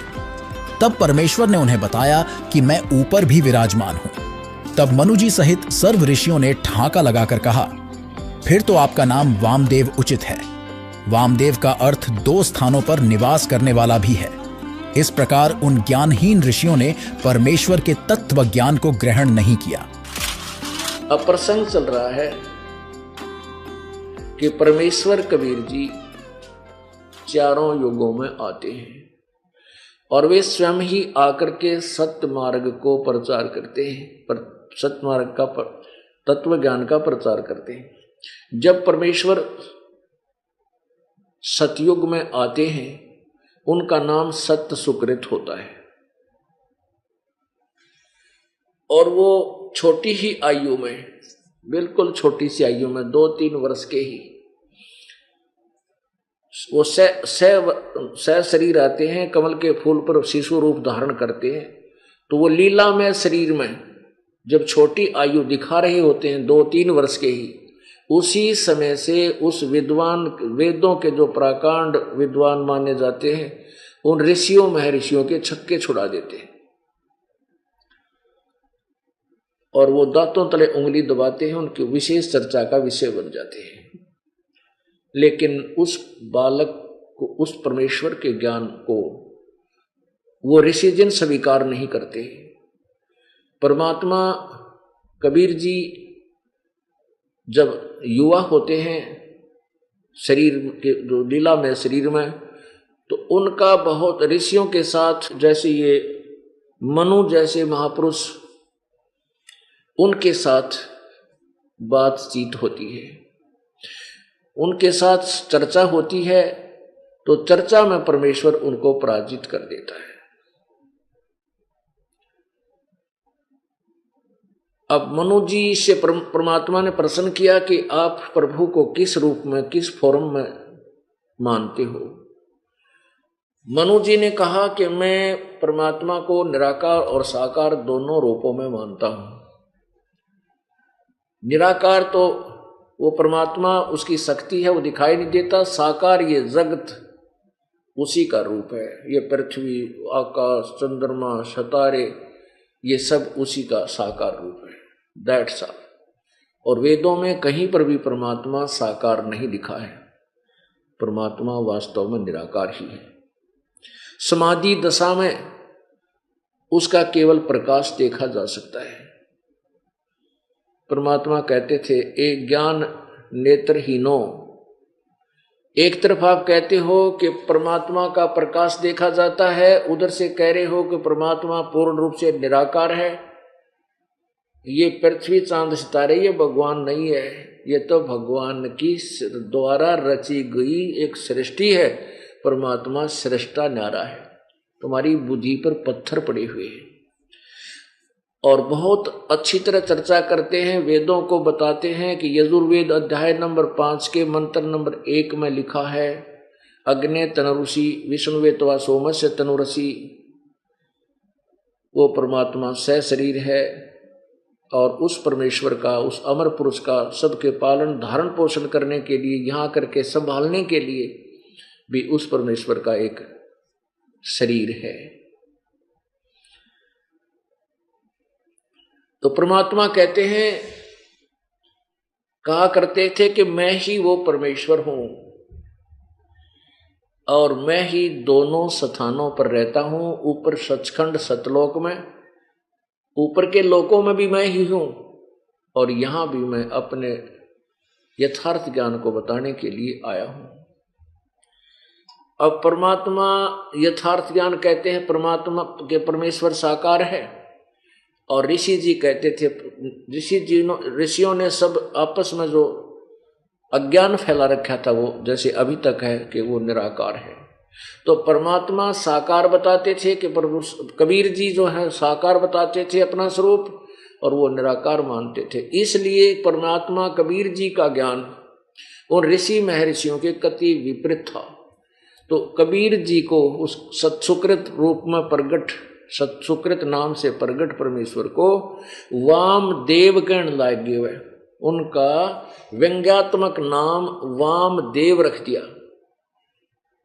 वाम का अर्थ होता है उल्टा ज्ञान देने वाला, जैसे दायां हाथ सीधा हाथ, बायां हाथ को उल्टा हाथ भी कहते हैं, बामा हाथ। तो बामा बाने उल्टा। तो परमात्मा को वामदेव कहने लगे, सत्सुकृत नाम छोड़ दिया। जैसे किसी का नाम बुंडा धर ले गांव में, बुंडा माने मतलब कुरूप, और वो चाहे कैसा भी हो, फिर उसने बुंडा कहा अगर पूरा गांव उसके ओरिजिनल नाम से अपरिचित हो जाते हैं। हमने खूब देखा गांव में, तो वो बुंडा कहा करें, और वो भी बुंडे नाम तो थोड़ा बोले, जल्दी बोले, क्योंकि वो परिपक्व नाम हो जाता उसका। तो ऐसे ही उस परमेश्वर का नाम वामदेव रख दिया। और वाम का अर्थ है दो, यानी ऊपर भी रह नीचे भी रह, कहते यू है वो वामदेव, ऊपर भी रहता है नीचे भी रहता है, यानी उस परमेश्वर के यथार्थ ज्ञान को स्वीकार किया नहीं, बकवाद करने लागे ये मनु जैसे अज्ञानी। अब पुण्यात्माओं आपको थोड़ा सा झलक दिखाते हैं शिव पुराण में और वेद यजुर्वेद में उसी परमेश्वर का वामदेव जी का वर्णन। ये देखिएगा श्री शिव पुराण, गीता प्रेस गोरखपुर से प्रकाशित, और ये श्री शिव पुराण, संपादक हनुमान प्रसाद पोदार,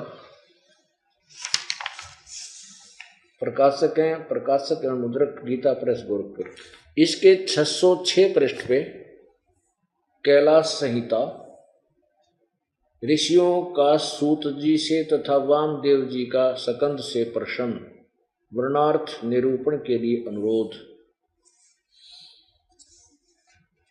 ऋषि बोले, महाभाग सूत जी, आप हमारे श्रेष्ठ गुरु हैं, अतः यदि आपका हम पर अनुग्रह है तो हम आपसे एक प्रश्न पूछते हैं।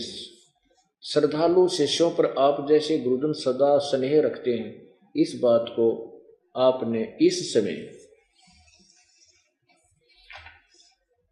हमें प्रत्यक्ष दिखा दिया है। मुने विराज होम के समय पहले आपने जो वामदेव का मत सूचित किया था, वामदेव का मत यानी वामदेव जी का के विचार, उसका पंथ, उसके द्वारा दिया गया ज्ञान, उसे हमने विस्तार पूर्वक नहीं सुना।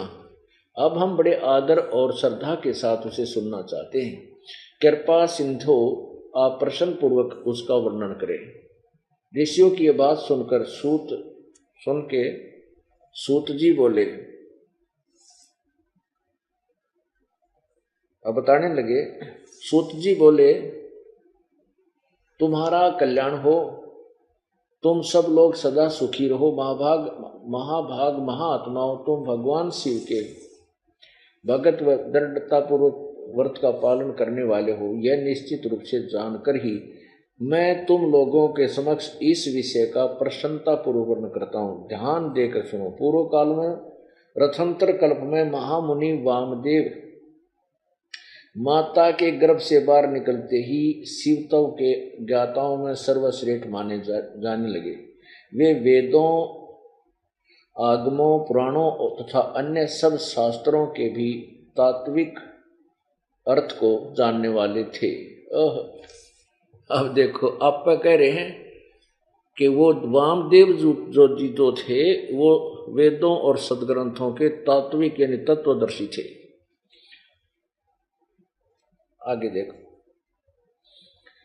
देवता, असुर तथा मनुष्य आदि जीवों के जन्म कर्मों का उन्हें भली भांति ज्ञान था। उनका संपूर्ण अंग भस्म लगाने से जब उज्जवल दिखाई देता था, उनके मस्तक पर जटाओं का समूह शोभा देता था।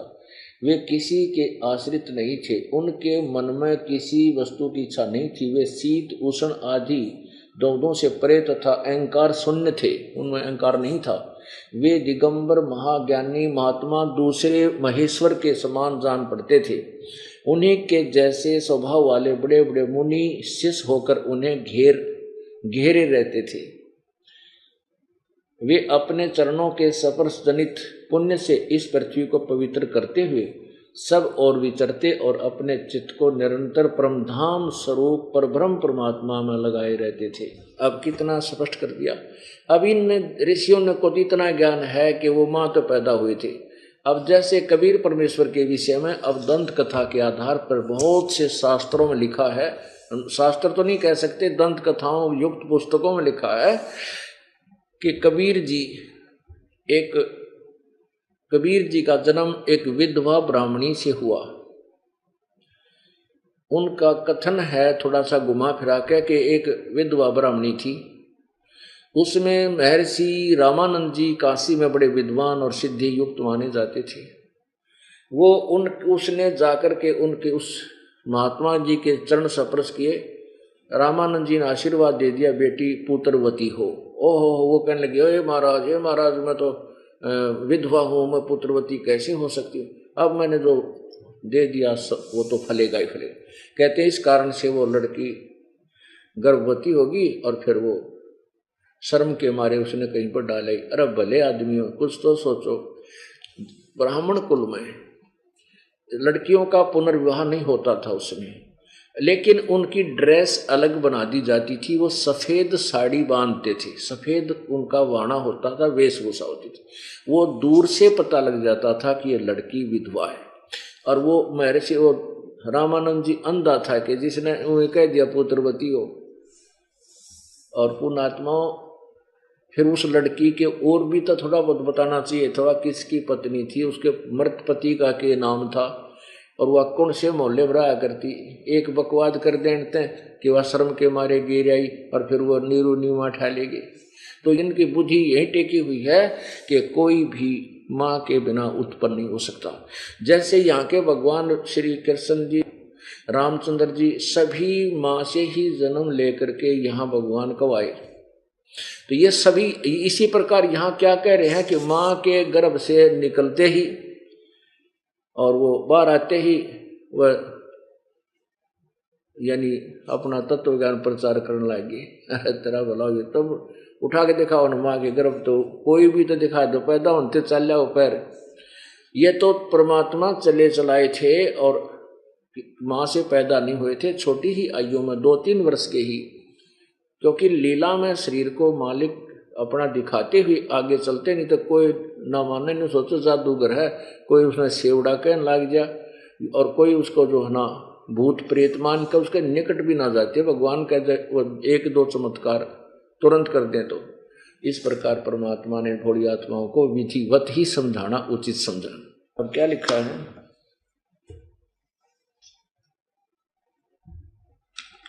फिर देखिएगा। वामदेव माता के गर्भ से बाहर आते ही निकलते ही शिवत्व के ज्ञाताओं में सर्वश्रेष्ठ माने जाने लगे। वे वेदों, आगमों, पुराणों और अन्य सब शास्त्रों के भी तात्विक अर्थों को जानने वाले थे। फिर वो घूमते फिरते रहते थे, इन सब संतों ऋषियों के साथ विचार विमर्श करते थे और उनके छक्के छुड़ाकर फिर आगे चल पड़ते थे। एक बार इसमें लिखा है कि वो वामदेव जी अपने कुछ शिष्य जो बन गए थे उनके साथ कार्तिकेय के पास गए, जो भगवान शिव का पुत्र है, उसको सकंद भी कहते हैं। उसके पास गए तो उनसे क्या वार्ता की, ये देखिएगा। पृष्ठ 610 पे शिव पुराण और कैलाश संहिता में श्री सकंद ने कहा, महाभाग मुनीश्वर वामदेव, तुम्हें साधुवाद है, क्योंकि तुम भगवान शिव के अत्यंत भक्त हो और शिव तत्वों के ज्ञाताओं में सबसे श्रेष्ठ हो। तीनों लोकों में कहीं कोई ऐसी वस्तु नहीं है जो तुम्हें ज्ञात ना हो, तथापि तुम लोक पर अनुग्रह करने वाले हो, इसलिए तुम्हारे समक्ष इस विषय का वर्णन करूंगा। इस लोक में जितने जीव हैं वे सब नाना प्रकार के शास्त्रों से मोहित हैं। परमेश्वर की अति विचित्र माया ने उन्हें परमार्थ से वंचित कर दिया है। परमेश्वर की अति विचित्र माया ने उन्हें परमार्थ से वंचित कर दिया है। अतः पर्वण के वाचार्थ भूत साक्षात महेश्वर को वे नहीं जानते। वे महेश्वर की सगुण निर्गुण तथा त्रिदेवों के जनक परब्रह्म परमात्मा हैं। मैं अपना दाहिना हाथ उठाकर तुमसे शपथ पूर्वक कहता हूँ, यह सत्य है, ये सत्य है, सत्य है। मैं बार बार इस सत्य को दोहराता हूँ कि पर्वण के अर्थ साक्षात शिव ही हैं। श्रुतियों और स्मृति शास्त्रों पुराणों तथा आगमों में प्रधानता उन्हीं को पर्वण का वाचार्थ बताया गया है। अब देखो 611 पृष्ठ पे 2 लाइन और 1 लाइन और, वे ही साक्षात साकार और निराकार परमात्मा है। अब इन कित रो है, क्योंकि मैं ठोक कर कहता हूँ शिव जी तो ऊपर कोई भगवान नहीं है, सत्य है, सत्य है, सत्य है। अरे बिरानवाटी और इन सारे की ज्ञान किसी को है नहीं, अपनी थ्योरी को फाइनल मान करके और पूरी दृढ़ बैठे। अब इससे क्या सिद्ध करना चाहता है ये दास के परमेश्वर चारों युगों में आते हैं और प्रत्येक युग में अपने तत्व ज्ञान का प्रचार करते हैं और सबके छक्के छुड़ा देते हैं, परंतु वो अभिमानी और अज्ञानी परमात्मा के उस यथार्थ ज्ञान को स्वीकार नहीं करते। लेकिन अब सब करेंगे।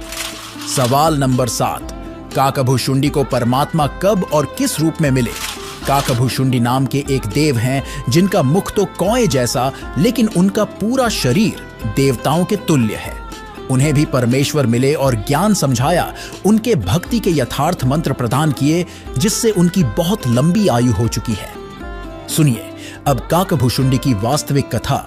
जो प्रसंग चल रहा था कि 64 लाख तो वो आएंगे, उन 64 लाख के घर वो भक्त आएंगे जो परमात्मा के रिजर्व बैंक में रखे हैं आत्माएं, और उसके बाद जो अन्य भी जन्म ले रहे हैं, अरबों प्राणी है मनुष्य जीवन में, तो उनके लिए कैसा होगा कि जैसे एक बार आपको कथा सुना रखी है कई बार दास ने, ये काकभूषण जी एक बहुत बड़े महापुरुष माने जाते हैं, अपने पुराणों में कथा आती है।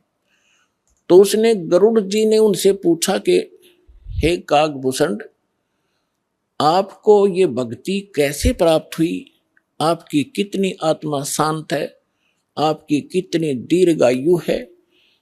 आपको ये उपलब्धि कैसे प्राप्त हुई? तो काकभूषण ने बताई अपनी, यहां संक्षिप्त में बताऊंगा। काकभूषण जी ने गरुड़ जी से कहा कि गरुड़ जी, एक बार मुझे मानुष जीवन प्राप्त था और मेरी 20 वर्ष की आयु थी। उस समय एक भयंकर अकाल गिर गया, दुर्भिक्ष, जिसमें मेरा पूरा परिवार, माता पिता, 2 भाई बहन और थे, वो सभी मृत्यु को प्राप्त हो गए। मैं 20 वर्ष की आयु था, माता पिता वृद्ध थे, भाई बहन छोटी आयु के थे। वो उस भूख को सहन नहीं कर सके। उनकी मृत्यु के उपरांत आसपास के क्षेत्र में भी बुरा हाल था, लाखों लोग मर गए थे। उस क्षेत्र को छोड़कर मैं अवंतिका नगरी में चला गया। वहां दुर्भिक्ष नहीं था, पेट भर रोटी खाई, भोजन पाया। लेकिन मेरी आत्मा में एक ऐसी प्रेरणा हुई, दुख हुआ कि ये क्या जीवन है, मेरे पिताजी का भरा पूरा परिवार उजड़ गया, ये क्या जीवन है, ये कैसा यहाँ लोक है। तो फिर बताता है कि उस जन्म से पहले मैंने असंख्यों जन्म प्राप्त हुए, अब दिव्य दृष्टि खुल जाने के बाद वो अपने पिछली हिस्ट्री याद आई उसको, जब वो भक्ति पर लगा उसके बाद गरुड़ जी को बता रहा है कि उससे पहले मैंने असंख्यों मानुष जीवन नाश कर दिए थे और मैंने भक्ति कभी करी ही नहीं। अब वो अकाल गिरा, मेरे माता पिता मर गए, भाई मर गए, कुटुंब नाश हुआ। अवंतिका नगरी में एक पंडित जी गुरुद्वारा, उसमें शिव द्वारे में, शिव मंदिर में कथा कर रहा था और कथा के बाद वो भंडारा किया, भोजन करते थे। मैं भोजन खाने के उद्देश्य से उन श्रोताओं में बैठ गया। मैंने कोई सत्संग से कोई लेना देना नहीं था। सभी उठकर चले गए, मैं बैठा रहा। पंडित जी ने पूछा, बेटा क्या बात है? मैंने अपना सारा दुख बताया। उसने मुझे एज ए अपना सन, बेटे की तरह प्यार किया पंडित जी ने, पुजारी ने, और कहा बेटा ये संसार तो दुख का घर है, आप यहाँ रहो, यहाँ भोजन पाओ और बेटा यहाँ मंदिर में सेवा करो, सत्संग सुनो, दीक्षा ले लो।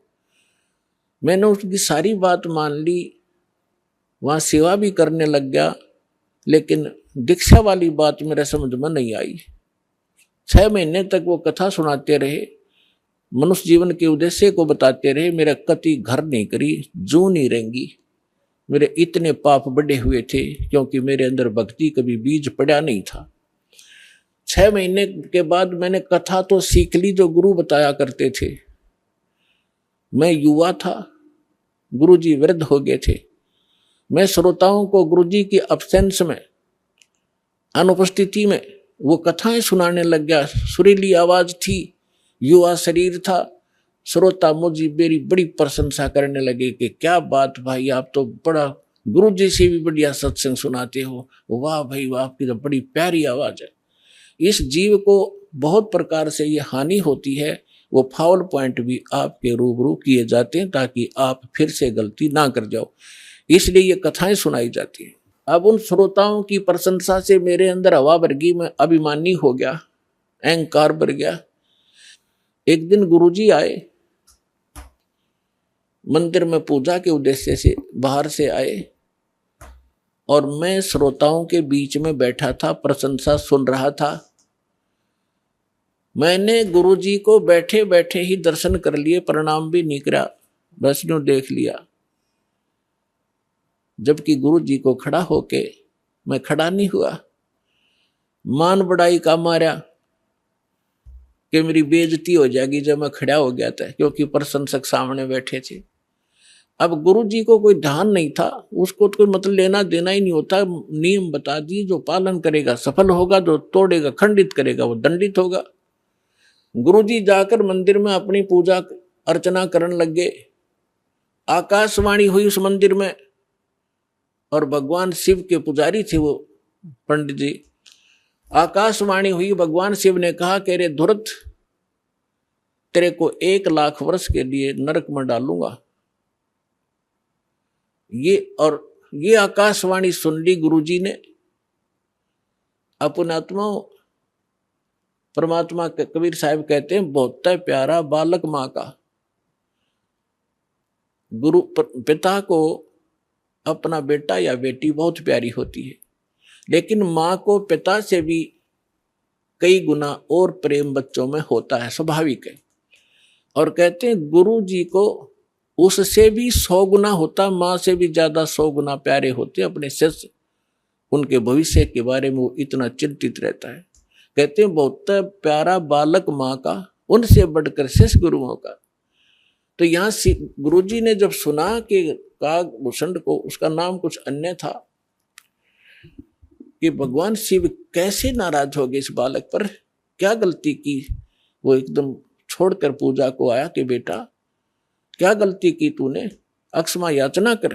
अरे बालक, दर शिव का ध्याना, ताते बख्शे तेरे प्राणा। तो उसने पूछा, तो गुरुजी ने प्रार्थना की, हे भगवान शंकर, हे महाराज, क्या गलती होगी आपके बच्चे से, माफ करो, बालक है, माफ करो, बालक है। तब आकाशवाणी हुई कि इस धूर्त ने मेरे भक्त की इंसल्ट की है, जब ये गुरु के साथ ऐसा व्यवहार कर सकता है तो मेरे साथ कैसा करेगा। पुण्यात्मा परमेश्वर कबीर जी भी कहते हैं कि गुरु गोविंद कर जानियो रहियो शब्द समाए, मिले जब दंडवत बंदगी, नहीं तो पल पल ध्यान लगावे। गुरु मानुष कर जानते ते नरक ये अंध, हुआ दुखी संसार में फिर आ गए यम के फंद। तो शंकर भगवान ने कहा कि इस धुरत ने जब ये गुरु की बेइज्जती कर सकता है तो मेरे लोक में आकर ना जाने क्यों धुमसता रहेगा। ऐसे धुरत की मुझे आवश्यकता नहीं है, इसको नरक में ठोकूंगा 1,00,000 वर्ष के लिए। अब गुरु जी ने फिर कई घंटों तक प्रार्थना की, आपका बालक है, बच्चा है, क्षमा करो दाता, कुछ हल्की सजा करो इसकी।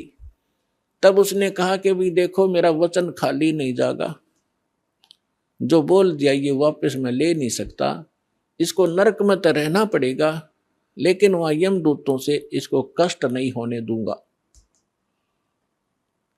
अब काकभूषण कहता है फिर मेरी कुछ समय के बाद मृत्यु होगी, मुझे 1,00,000 वर्ष तक नरक में रहना पड़ा, लेकिन वहां यमदूतों ने भगवान शंकर की आज्ञा से मुझे कष्ट नहीं दिया, लेकिन रहना पड़ा नरक में। अब उदाहरण के लिए दास आपको सुनाता है कि जैसे कोई वर्तमान सरकार का मंत्री है और मंत्री का कोई मित्र है, उसकी किसी कारण से जेल हो जाती है तो वो मंत्री उसको जेल से नहीं छुड़वा सकता, वहां के कर्मचारी अधिकारियों को, जेल सुप्रिटेंडेंट को कह देगा कि इसको कुछ नहीं कहना है, तो रहेगा जेल में, लेकिन वहां वो उसको सजा कुछ नहीं, उसको दिक्कत कुछ नहीं करेंगे। तो वह सजा तो होए गई, वह दिक्कत हो या ना हो, कहने का भाव ये। तो फिर यो काकभूषण क्या बताता है कि उसके बाद में 1,00,000 वर्ष यम उस नरक न भोगे के फिर मेरा जन्म हुआ। तो एक लोम उस समय मेरा भक्ति बीज गिर गया, वो उस जन्म में, उससे पहले मेरा भक्ति बीज पड़ा नहीं था। उसके बाद फिर देखो कहते मेरा जन्म हुआ, भक्ति की प्रेरणा बनी रही, इधर उधर भटकता रहा, संतों के पास गया और जैसे कुछ संतों से ऐसा वैसा ज्ञान सुना कि भगवान तो निराकार है, निर्गुण है, उसी की भक्ति करनी चाहिए, सरगुण की भक्ति से कोई लाभ नहीं है। ये मेरे आत्मा में अन्य संतों से ज्ञान ग्रहण करके घर कर गई थी। अब बात एक दिन लोमस ऋषि कथा कर रहे थे, वहां जाकर मैं कथा सुनूं था और लोमस ऋषि जी सरगुण के ऊपर कथा कर रहे थे, सरगुण भगवान के ऊपर। तो मैंने कहा कि ऋषि जी सरगुण तो सब नाश हो जाए, मैं तो हूँ निर्गुण का अधिकारी, मुझे तो निर्गुण कथा सुनाओ भगवान की।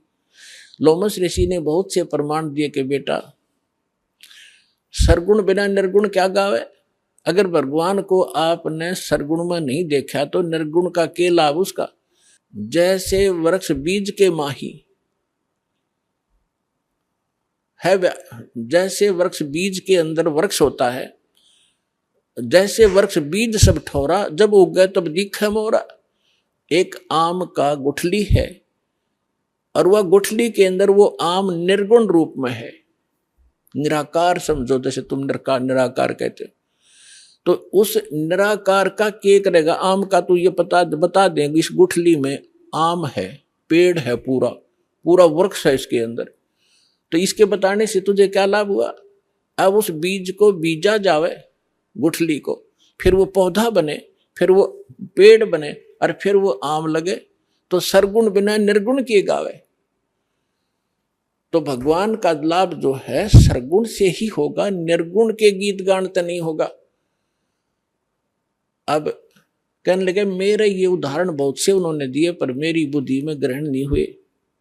मैं उनके साथ ऊट पटांग अभद्र तरीके से प्रश्नोत्तरी करता रहा, यानी मजाक तौर पे। लोमस ऋषि ने मुझे श्राप दे दिया कि तेरा चंडाल के घर, तू तो चंडाल के घर जन्म होना चाहिए, तेरे जैसे दुष्ट कार्य चंडाल, जा चंडाल बन। अब मुझे इतना एहसास हुआ कि मेरे से गलती हुई, मैंने क्रोध नहीं माना और मैं जो भी उन्होंने मुझे फटकारा डांटा, मैं ऐसे मायूस होकर देखता रहा। फिर मैंने हाथ जोड़कर चरण पकड़ के प्रार्थना की, हे ऋषि जी, इस दास को जन्म तो कहीं दे देना, पर एक आशीर्वाद दे दो, मुझसे गलती तो बन ही गई कि मेरे भक्ति की भूल ना पड़े। तब उस ऋषि ने वो आशीर्वाद दे दिया, ठीक है बेटा, जन्म तो तेरा चंडाल काग के घर होगा, लेकिन भक्ति बनी, याद बनी रहेगी भगवान की। तो फिर उसने बताया कि मेरा कागभूषण रूप से एक काग चंड नाम का काग था, देवता, और ब्रह्मा जी की पत्नी अपनी हंसनी को लेकर जो ऋतु पर आई थी, उसको गर्भवती कराना था, काग चंड के यहाँ लेगी। उनके संयोग से फिर मेरा जन्म हुआ। ऊपर से मुंह तो मेरा काग का है और नीचे का सारा शरीर देवताओं जैसा मनुष्य का है उसका। तो कहने का भाव दास का ये है। फिर क्या बताया उसने कि फिर जो मुझे आज जो वस्तु मिली, जो भक्ति मिली, एक जोगजीत नाम के संत मिले, ये परमात्मा थे। कहते हैं, गोता मारूं स्वर्ग में जा बैठूं पाताल, गरीब दास ढूंढता फिरूं अपने हीरे मोती लाल। कहते फिर जोगजीत नाम के एक संत मिले, वही परमात्मा स्वयं संत रूप में कहीं भी प्रकट हो जाते हैं। तो उन्होंने मुझे वो ज्ञान सुनाया, गुरु जी मैंने कभी सुना नहीं था, लेकिन प्रारंभ में जब मैंने ज्ञान सुना, मेरे मन में बड़ा जो है दुख हो रहा था कि ये विष्णु जी और ब्रह्मा जी और शिव जी से ऊपर कोई शक्ति बता रहा है। लेकिन मुझे वो डर था कि संत के साथ बेअदबी नहीं करनी चाहिए, क्योंकि मैं पहले भुगत भोगी था। लोमस ऋषि के साथ मैंने उठपटांग प्रश्नोत्तरी करके मैं बड़ा दुख पाया था। मैं उनसे विवाद नहीं किया, लेकिन नम्रता से प्रश्न करता रहा, मन में फिर करता रहा। अंत में ऐसा समझ में आया, भूषण जी, गुरु जी, आज मैं जो जिस अतिथि में आज मैं हूँ और जो ज्ञान मुझे प्राप्त है और जो भक्ति मुझे प्राप्त है, शायद किसी को होगी। तो कहने का भाव ये है कि उसमें भक्ति बीज पड़ा कितनी कठिनता से, कि 6 महीने तक ज्ञान सुनता रहा, नाम लेने की नहीं सोची। इतना अंदर हमारे जो पाप कर्म घर कर चुके होते हैं, जो जिन्होंने किसी जन्म में भक्ति ना की हो। और फिर भक्ति की शुरुआत हुई और परमात्मा ने उस आत्मा को अपनी शरण में लेने के लिए सारी क्रिया की। लोमस ऋषि से पहले उसको इतना डरवा दिया, यदि उस समय लोमस ऋषि कागभूषण को वो श्राप नहीं देता, वो डर उसके दिल में ना होता, तो परमात्मा का ज्ञान तो पुण्यात्माओं वो कभी नहीं सुन सकता था। आज आप देखते हो जितने भी पुण्यात्मा यहाँ आए हैं, आपने पहली बार यो ज्ञान सुना होगा तो आपकी सुई कभी 100 पर, कभी 0 पर, कभी ऊपर कभी नीचे हुई होगी। ये क्या बक रहा है, कहाँ से ले आई ये ज्ञान? और फिर देखे आपने प्रमाण, अब दांतों तले उंगली दबा रहे हो आप। तो कैसे कहते हैं, 100 छल सीधर मैं करूं अपने जन के काज। तो आपके ऊपर जो रहम परमात्मा का है, ये विशेष है। जो दास कहना चाह रहा था, आपको ये यथार्थ ज्ञान समझाने के लिए ये प्रमाण उदाहरण दिया है। 4 मुक्ति जा चंपी करती माया होरी दासी, जिस माया के पीछे आप भाग रहे हो, कोठी बना लूं, बढ़िया खाना खाऊं, ऐसे कर लूं, कार ले लूं। कहते वहां विमान है आपके पास, प्रत्येक प्राणी के नारे नारे, और सारा भरपूर है वहां सारा घर। तो कहते 4 मुक्ति जा चंपी करती माया होरी दासी, दास गरीब अबे पद पर से वहां मिले राम अविनाशी। वो भगवान मिलेगा अविनाशी भगवान, और सारे सुख आपको बने रहेंगे। वो स्थान है सतलोक, जहां आपको इस मंत्र और साधना से पहुंचाया जाएगा। आपके बहुत ही सौभाग्य है पुण्यात्माओं, आपको ये स्थान मिला, यो भगवान मिला, और सच्चा यो सतनाम मिला। इसको बना के रखना और सिर धड़की बाजी लगा दो। कहते समझा है तो सिर धड़ पाओ, बहुत निकले ऐसा दाव।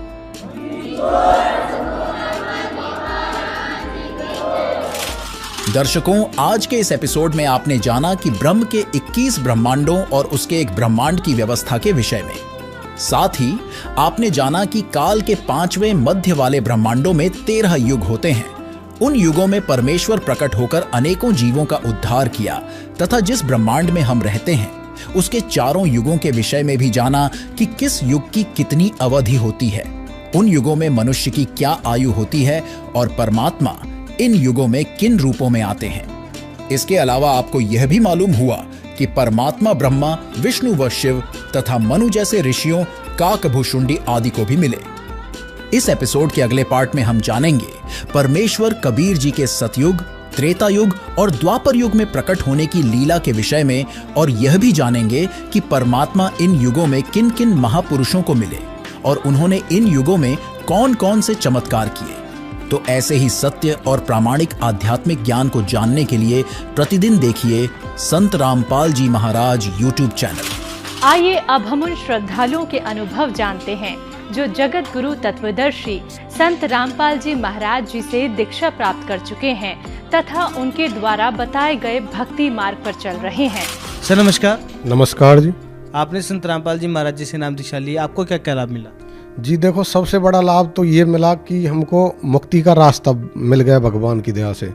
और सांसारिक सुख की बात करें तो जिस दिन मैंने संत रामपाल जी महाराज जी की पुस्तक मिली थी उसी दिन से मेरे विचार बदल गए, बुराइयां छूट गईं और जो घर में कलह था वो खत्म हो गया। जो इंसान एक महीने में 1500 का कोर्स खा रहा था वो इंसान अब एक भी गोली नहीं खा रहा, तो ये हमें बहुत ज़्यादा इसमें इफेक्ट किया इस चीज़ ने कि ऐसा कैसे हो सकता है। संत रामपाल जी महाराज जी ने हमको इतने लाभ दिए कि हम बता भी नहीं सकते हैं। संत रामपाल जी महाराज जी की दया से वो बिल्कुल ठीक हो गए, वरना डॉक्टरों ने तो मना कर दिया था कि जयपुर वालों ने कि ये नहीं बचने वाली है, रास्ते में ख़त्म हो जाएंगे, आप इनका इलाज करवाओ या ना करवाओ, कोई फ़ायदा नहीं है उसका। लेकिन गुरु जी का नामदान लेने के बाद में मैंने आज तक हाथ में भी नहीं लिया और मुझे इससे राहत मिल गई। अपने आप ही वो नशा, किसी भी प्रकार का नशा मेरे से याद ही नहीं आता। गली मोहल्ले में गाली गलौज करना, मारना पीटना, हम उनके डर की वजह से बेड के नीचे तक छुप जाते थे, उनसे कभी सही से बात नहीं करते थे।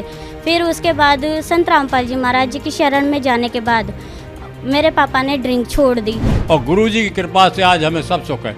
जब मेरे जेब नोटों से भरे रहते थे उस समय में दुखी था, चला नहीं जाता था, रोग के परेशान, दुख से परेशान, आज हालत खराब थी। आज मैं इतना सुखी हूँ कि मुझे ये चिंता नहीं है क्या चाहिए और क्या नहीं चाहिए, सब मालिक पूर्ति कर रहे हैं सब तरह से। और आज संत रामपाल जी महाराज की दया से मेरा जो कैंसर है वो बिल्कुल ठीक हो गया है और मुझे किसी भी दवा की ज़रूरत नहीं पड़ी, ना ही किसी ऑपरेशन की ज़रूरत पड़ी और आज मैं बिल्कुल स्वस्थ हूँ। मैंने 5-6 दिन संत रामपाल जी महाराज के सत्संग सुने। उन सत्संगों को सुनने से मेरे अंदर इतना परिवर्तन हुआ कि मैं तंबाकू खाता था जिससे मैं बहुत दुखी था, पूरे कलेजे में जलन मची रहती थी और मैं सिगरेट पीता था, पूरा चेन स्मोकर था। तो वो सत्संग सुनने, मात्र 6 दिन सत्संग सुनने से मेरी वो सारी बुराइयां छूट गई।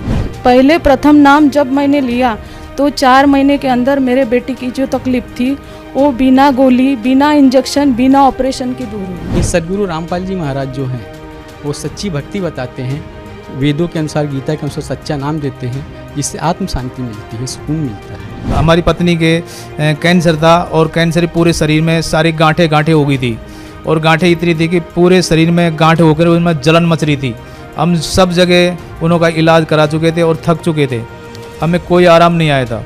जब हमने संत रामपाल जी महाराज से नाम दीक्षा ली उसके बाद ठीक हो गई। आज संत रामपाल जी महाराज जी की दया से मेरे पति ना तो दारू पीते हैं, ना गुटखा खाते हैं, ना गोश्त मांस खाते हैं। जबकि हम अन्य तांत्रिकों को, हम जो लाखों रुपए, डॉक्टरों के चक्कर में लाखों रुपए हम बर्बाद हो चुके थे, संत रामपाल जी के नाम दीक्षा लेने के लिए ना तो हमको 1 रुपये वहाँ देना पड़ा और बिना दिए, मतलब के नाम से बिना दान दक्षिणा के भी हमारी पत्नी आज तक बिल्कुल रोग मुक्त है और पूरा परिवार स्वस्थ है। तो मतलब तंबाकू के बिना तो वो रह ही नहीं पाते थे। कभी कभी तो मैं खुद उनके तंबाकू उठा के फेंक देती थी कि घर पे नशा नहीं करना करके।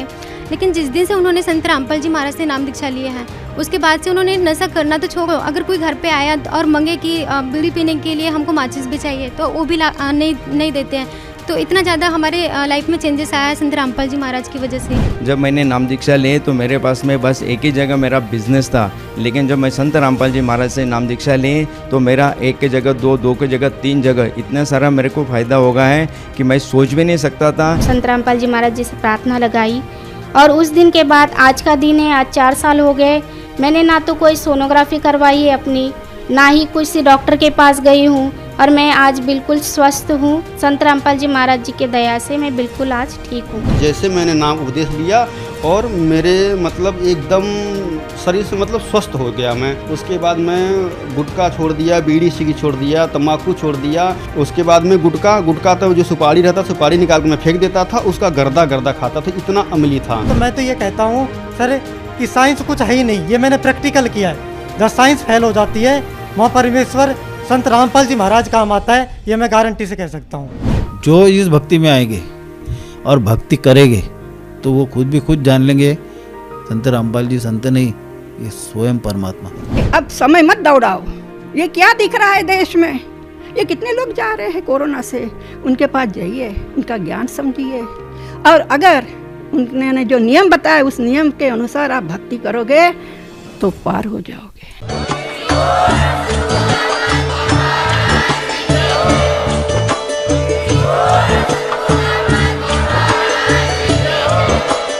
आप सुन रहे थे जगत गुरु तत्वदर्शी संत रामपाल जी महाराज जी के मंगल प्रवचन। अधिक जानकारी के लिए विजिट कीजिए हमारी वेबसाइट www.jagatgururampalji.org। संत रामपाल जी महाराज जी के शुभ आशीर्वाद से पूरे विश्व भर में 500 से भी ज्यादा नाम दीक्षा केंद्र हैं, जिन पर संत रामपाल जी महाराज जी द्वारा ऑनलाइन निशुल्क नाम दीक्षा दी जा रही है। अपने नजदीकी नाम दीक्षा केंद्र का पता करने के लिए संपर्क करें 8222880541।